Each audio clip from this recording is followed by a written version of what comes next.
వ్యాప్తంగా రాష్ట్ర ఇన్ఛార్జిగా ఉన్న దీపాదాస్ మునిషి, ఈ దీపాదాస్ మునిషికి సంబంధించి చాలా వాళ్ళు చాలా రకాలుగా గిఫ్ట్లు ఇచ్చారనేది కాంగ్రెస్ పార్టీలో జోరుగా చర్చ జరుగుతుంది.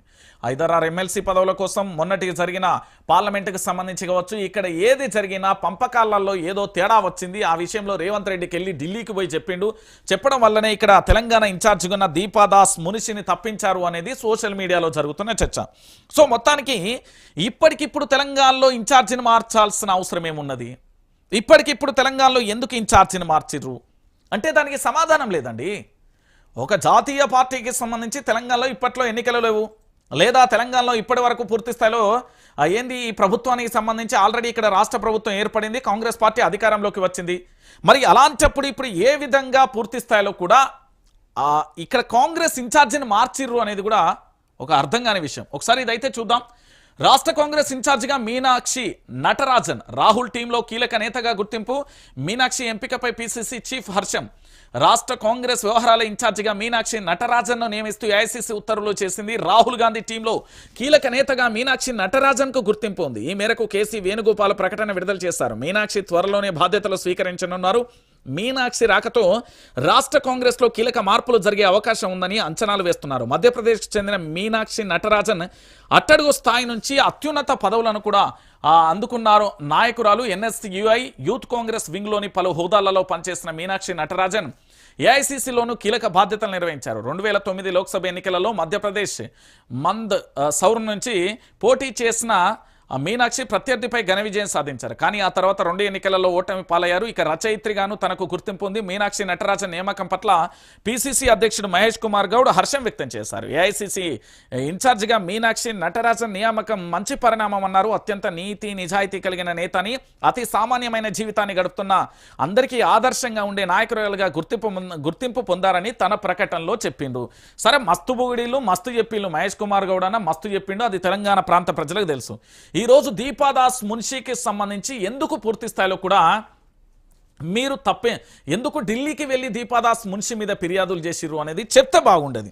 అయితే కాంగ్రెస్ పార్టీకి సంబంధించిన వాదన ఒకలా ఉంటే కానీ సోషల్ మీడియాలో మరోలా నడుస్తుంది. ఇక్కడ మీనాక్షి నటరాజన్కు సంబంధించి స్వాగతం చెప్తూనే అమ్మయ్య దీపాదాస్ మున్షి పోయింది, ఈ దీపాదాస్ మున్షికి సంబంధించి పూర్తి స్థాయిలో కూడా ఏంది అంటే ఎక్కడికక్కడ పూర్తి స్థాయిలో ఎవరు రేవంత్ రెడ్డి దీపాదాస్ మున్షి మధ్య విభేదాలు తారాస్థాయిలో ఉన్నాయి. అంతా దీపాదాస్ మున్షి ఒక షాడో ముఖ్యమంత్రిలా వ్యవహరిస్తుంది. దాంతోపాటు అనేక రకాల ఆర్థిక లావాదేవీల విషయంలో కూడా ఏంది అంటే మనస్పర్ధలు వచ్చినాయి అనేది కూడా ఒక చర్చ జరుగుతున్న పరిస్థితి కనబడుతుంది.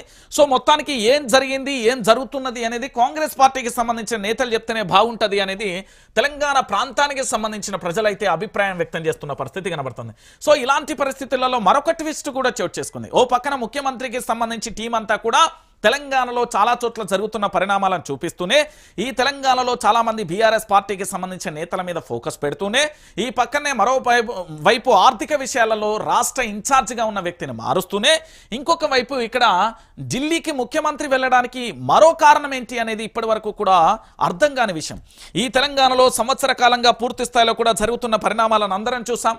ఈ రాష్ట్రానికి సంబంధించి ఒక హోంమంత్రి లేడు, ఈ రాష్ట్రానికి సంబంధించిన విద్యాశాఖ మంత్రి లేడు, ఈ రాష్ట్రానికి సంబంధించిన పూర్తి స్థాయిలో మున్సిపల్ శాఖ మంత్రి లేడు.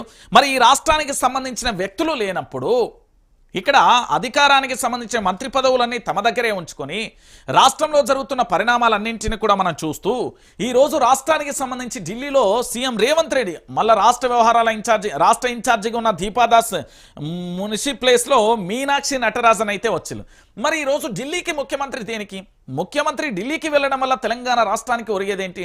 రాష్ట్రానికి దేశానికి సంబంధించిన ప్రధాని నరేంద్ర మోడీని కలవడు, దేశానికి సంబంధించిన కేంద్ర మంత్రులను కలవడు, కలిసిన మన కోడుగుడ్డు తప్ప ఏం మిగలదు. ఎందుకంటే తెలంగాణ రాష్ట్రానికి నిధులు రావు. మొన్న జరిగిన ఆర్థికానికి సంబంధించిన బడ్జెట్ ప్రవేశపెట్టినప్పుడు తెలంగాణ అనే పదం వినమల్లే తెలంగాణ రాష్ట్రానికి పెట్టుబడులు అనేది, తెలంగాణ రాష్ట్రానికి నిధులు అనేది కూడా వినబడని పరిస్థితి కనబడింది. మరి ఢిల్లీలో సీఎం రేవంత్ రెడ్డి నేడు కేసీ వేణుగోపాల్తో భేటీ, పీసీసీ పదవులపై చర్చించే ఛాన్స్. సీఎం రేవంత్ రెడ్డి ఢిల్లీ పర్యటనలో ఉన్నారు. కాంగ్రెస్ పార్టీ జాతీయ ప్రధాన కార్యదర్శి కేసీ వేణుగోపాల్ నుంచి శుక్రవారం పిలుపు రావడంతో హుటాహుటిన ఢిల్లీకి బయలుదేరారు. నేడు కేసీతో సీఎం రేవంత్ రెడ్డి భేటీ కానున్నారు. ఈ సందర్భంగా పీసీసీ కార్యవర్గ పదవులను తేల్చే ఛాన్స్ ఉన్నట్లుగా తెలుస్తుంది. ఇప్పటికే గత కొన్ని రోజులుగా తెలంగాణ కాంగ్రెస్ లో పదవుల పందరంపై జోరుగా చర్చ జరుగుతున్న ఆశావాహులు అధిష్టానం నుంచి వచ్చే కబురు కోసం ఎదురు చూస్తున్నారు. సో మొత్తానికి ఢిల్లీలో జరిగే విషయానికి సంబంధించి ఒకసారి మనందరం కూడా ఆలోచిద్దాం. ఈ ఢిల్లీలో సీఎం రేవంత్ రెడ్డి ఎవరిని కలుస్తున్నాడు? ఈ దేశానికి సంబంధించిన ప్రధాని నరేంద్ర మోడీనా? కాదు. మరి ఈ దేశానికి సంబంధించిన కేంద్ర మంత్రులనా? కాదు. మరి ఈ దేశానికి సంబంధించిన ఏ వ్యక్తులను కలుస్తున్నాడు అనేది కూడా ఒకసారి మనందరం ఆలోచించాలి. మరి ఈ దేశానికి సంబంధించిన వ్యక్తులను కలవనప్పుడు ఇక్కడ జరిగే పరిణామాలకు సంబంధించి మనం చూస్తున్నాం కదా. మరి కేసీ వేణుగోపాల్కు తెలంగాణ రాష్ట్రానికి ఉన్న సంబంధం ఏంది అంటే, ఢిల్లీలో ఉన్న నేతలు మాత్రమే, ఈశాన్య రాష్ట్రాలకు సంబంధించిన వ్యక్తులు మాత్రమే దక్షిణాది రాష్ట్రాల మీద పూర్తి స్థాయిలో ఆధిపత్యాన్ని చెలాయిస్తారా? లేకపోతే ఢిల్లీకి సంబంధించిన కాంగ్రెస్ మాత్రమే తెలంగాణ రాష్ట్రం మీద పూర్తి స్థాయిలో ఆధిపత్యాన్ని కొనసాగిస్తే, మరి ఇక్కడ తెలంగాణ రాష్ట్ర ముఖ్యమంత్రిగా యనుమల రేవంత్ రెడ్డి కేవలం జిరాక్స్ కాపీ అయినా రాష్ట్ర ముఖ్యమంత్రిగా ప్రమాణ స్వీకారం చేసి తన చేతిలో ఎలాంటి అధికారాలు పవర్స్ లేకుండానే పరిపాలన చేస్తున్నాడా? అంతా కేసీ వేణుగోపాల్ లేకపోతే రాష్ట్రం దేశానికి సంబంధించిన జాతీయ పార్టీకి సంబంధించిన రాహుల్ గాంధీ లేకపోతే మొన్నటి వరకు దీపాదాస్ మున్షో ఇప్పుడు మీనాక్షి నటరాజనో వీళ్ళు మాత్రమే పరిపాలన చేస్తారు తప్ప ఈ తెలంగాణ రాష్ట్రానికి సంబంధించిన బిడ్డలు పరిపాలన చేయాల్సిన అవసరం లేదా? ఈ తెలంగాణ రాష్ట్రానికి సంబంధించిన కాంగ్రెస్ పార్టీకి సంబంధించి చాలా మంది నేతలు ఉన్నారు కదా. ఈ కాంగ్రెస్ పార్టీని బతికి బట్టగట్టించింది రెడ్డి బిడ్డలే. బీసీకి సంబంధించిన చాలా మంది నేతలు పార్టీ మారి వెళ్ళిపోయినా కూడా తెలంగాణ చాలా వరకు బీసీ నినాదం కూడా వినబడుతున్న పరిస్థితి కనబడుతుంది. చాలా వరకు మనం చూస్తున్న పరిణామాలు కూడా కనబడుతున్నాయి. త్వరలో కూడా ఆ రిజల్ట్స్ కూడా మీ ముందుంచే ప్రయత్నం అయితే చేస్తా. ఇక్కడ ఇంకొక విషయాన్ని కూడా చూడండి. ఢిల్లీకి ముఖ్యమంత్రి వెళ్ళిండు. ఢిల్లీకి ముఖ్యమంత్రి ఎందుకు వెళ్ళాలి? ఈ తెలంగాణలో ఎవరికి ఏ శాఖ ఇవ్వాలో రాష్ట్ర ముఖ్యమంత్రి తెలియదా? ఈ తెలంగాణలో ఎవరికి ఏ కార్పొరేషన్ ఇవ్వాలో రాష్ట్ర ముఖ్యమంత్రి తెలియదా? మరి అలాంటప్పుడు కేవలం ఎందుకు పదే పదే ఢిల్లీకి వెళ్ళి అనవసరంగా ప్రజల సొమ్మును వృధాగా కూడా దుర్వినియోగం అయిపోతున్న పరిస్థితి కనబడుతుందా? ఓ పక్కన లంకె బిందెలు కాదు ఏంది అంటే కుండ బిందెలు ఉన్నాయని చెప్పిన ఇదే రాష్ట్ర ముఖ్యమంత్రి ఈ రోజు తెలంగాణ రాష్ట్ర వ్యాప్తంగా కూడా ఇక్కడి పదవులను పంపకాలలో ఢిల్లీకి వెళ్ళి మోచేతులు జీ హుజూర్ అనాల్సిన అవసరం ఏంటి అనేది కూడా తెలంగాణ ప్రాంత ప్రజలు అడుగుతున్న పరిస్థితి కనబడుతుంది. మరి ఈ విషయంలో తెలంగాణ రాష్ట్రానికి సంబంధించిన వ్యక్తులు ఎందుకు స్పందించట్లేదు? ఢిల్లీకి వెళ్ళినంత మాత్రాన ఈ తెలంగాణ రాష్ట్రానికి ఒరిగేదేంది? ఢిల్లీకి వెళ్ళి పదవుల కోసం అయితే ఢిల్లీ నుంచే పరిపాలన చేయమని తెలంగాణ ప్రాంత ప్రజలు అడుగుతున్నారు. మరి ఇక్కడ తెలంగాణ రాష్ట్రానికి సంబంధించి ఇక్కడి వ్యక్తులుగా ఇక్కడి పరిపాలన చేయకపోతే ఎట్లా అనేది కూడా ప్రశ్నార్థకం. సో మొత్తానికి తెలంగాణ రాష్ట్ర పరిపాలన తెలంగాణలో లేదు, పక్క రాష్ట్రాల చేతులలో కీలుబొమ్మగా ఉన్నది.